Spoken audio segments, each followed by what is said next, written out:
The St. Regis Falls Central School District in the northern Adirondacks is, like many schools in small towns, the heart of the community. It's where people gather, watch sports and plays, and see their kids grow. It's also the largest employer in town. But right now, the school is in crisis. At the end of this last school year, about 2/3 of the district's teachers left. They found jobs elsewhere or they retired. That's an unheard of mass exodus. And it has the community asking, why? And how will the school even open in September? A special report on today's Story of the Day. Support for Story of the Day comes from Pearsall Wealth Management at UBS Wealth Management USA, subsidiary UBS AG, member FINRA SIPC, 1 Broad Street, Glens Falls. Hey, I'm David Summerstein. It's Monday, August 5th. So, St. Regis Falls Central, 2/3 of its teachers gone. Our education reporter, Amy Feiereisel, has been talking with lots of people on all sides of the story about what happened and what comes next when school is supposed to open in less than a month. Here's her investigative report. This spring, Jamie LaRue was a tenured Spanish teacher at St. Regis Falls. She'd been teaching there for 18 years. My children go to school there. I went to school there. My parents went to school there. I still live 2 miles from the building. It was literally the hardest decision I ever had to make. That decision was to leave. When I say I was going down with the ship, I really was. But it got to the point where I couldn't. I had to jump. LaRue is one of 18 teaching staff who chose to take jobs in other districts. A few more retired and some teacher aides were cut. LaDonna King says it's all a devastating loss for the district and the community. She's a retired teacher. This is not only not normal, this is heartbreaking. This is watching the death of a school. That's how I feel about it. What she and the entire community want to know is, what's the school's future? I feel very confident we will open. Superintendent Nicole Eschler says they've been busy hiring and need 1 more teacher on the pre-K to 8th grade level and 3 more for the high school. So what happened here? The departing teachers I spoke with all brought up the same day, Tuesday, March 12th. That day, Superintendent Eschler met with teaching staff in Jamie LaRue's classroom. Here's LaRue. And in that meeting, we were told in exact words that it was a very real possibility that they were going to have to send our 9 through 12 students out to another district. That's called tuitioning, and in practice, it would have eliminated the high school and all its teachers. LaRue says that's the moment people started to panic. I know 3 people who filled out applications that day. The superintendent, Nicole Eschler, says that conversation didn't come out of the blue. While Eschler started just 18 months ago, she says the districts had money trouble for years. This district was in a financial difficulty 5 years ago. She says that's because of declining enrollment. The school's population is half of what it was 30 years ago, and inflation. She says COVID relief money just masked the gap. That just showed up exponentially now because of inflation and some of the other economic factors. So now it's even more intense, and the gap is now bigger.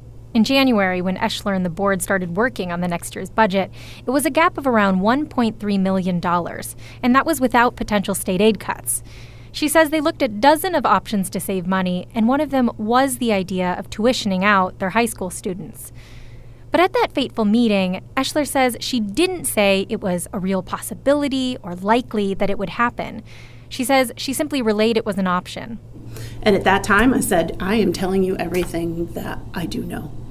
And they continued to be scared after that meeting, and I can understand why, because we are in a serious budget shortfall. So you never said that it was likely that would happen? No, I did not. That did come from 3 separate people. Okay. So, and they all misinterpreted that. I did not say that. Whatever the exact words were, the after effects were pretty immediate. Maggie Engels was a new school board member at the time. Rumors started swirling. It created a lot of fear. It created a lot of uncertainty. And I think the rumor going around at the time was it's closing. There's no local paper in St. Regis Falls. Engels says school board meetings are sparsely attended. That's part of why she joined. So even after the board clarified that tuitioning was no longer on the table, Engels says rumors in and out of the school snowballed. In my mind, a lot of teachers just went out there and with that uncertainty and that instability, they applied elsewhere, unfortunately. The superintendent and board also didn't put out any public statements or meet with teachers to directly reassure them about the situation. But long before that meeting in Jamie LaRue's classroom, the district had other issues bubbling under the surface. The district's had a revolving door of administrators for decades. Former teacher and school board member Lyndon Farmer says he had dozens of superintendents and principals. That's the nature of it. Small school, people view it as a stepping stone. They come and get experience and move on. The school board has been just as tumultuous, with lots of resignations. Farmer himself resigned in June. And he says there's little competition for these spots. If it's a body and they put their name on the ballot and get their 25 signatures, they're in. Holly Scott, who just retired after 22 years at St. Regis Falls, says the board has a lot of power. It hires and fires. It sets the tone. The district needs to have somebody, leading it and making decisions for the good of kids and seeing that things go properly, and it doesn't happen. Scott says in the last year, there's been a lot of interpersonal board conflict and tension between the board and the superintendent. Last November, the school board fired both of the district's principals on the same day. She says that set everybody on edge. It was discouraging because it did feel like, well, if two principals could be let go on the same day, what could happen to the rest of the teaching staff? On top of all that was dissatisfaction with the new superintendent, Nicole Eschler. I spoke with around a half dozen teachers, and they all said they had challenges working with Eschler. Arlington Collins is another longtime teacher who just retired. He served several times as president of the teachers union. I've been always able to work with superintendents and principals, whether we agreed or disagreed. I was not able to do that with the current superintendent. She was the most difficult administrator I've ever had to work with. Collins and fellow longtime teacher Holly Scott say Eschler micromanaged teachers and talked down to them. Insulting people's intelligence. I think many people felt that way, that their intelligence was being insulted. Over-explanation of simple things, and we were insulted quite often. Yes. Eschler has had a long career in education, but this is her first in-school administrator job in decades. When asked about former teacher complaints, Eschler said everyone has their own perceptions and that she doesn't directly supervise teachers. I'm in classrooms, I'm in the cafeteria, I'm at sporting events, I'm at evening events. So I do have a lot of interaction, but it's more pleasantries or problem solving. Mm-hmm. So the day-to-day supervision happens from the principals. It's important to note that there were 5 different principals last year, so Eschler was the only consistent administrator. There's a tangle of reasons that the St. Regis Falls School District is in such disarray.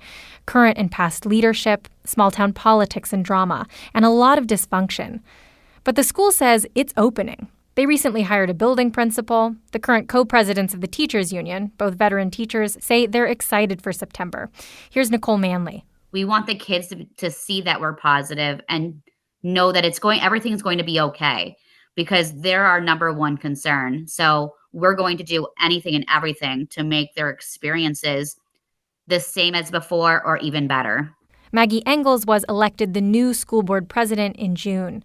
She says her goal is to get the board and the superintendent and the teachers all working together for the kids. Engels' own children are in the district. There are students doing incredible things here, and those things have been overshadowed by all of this crap.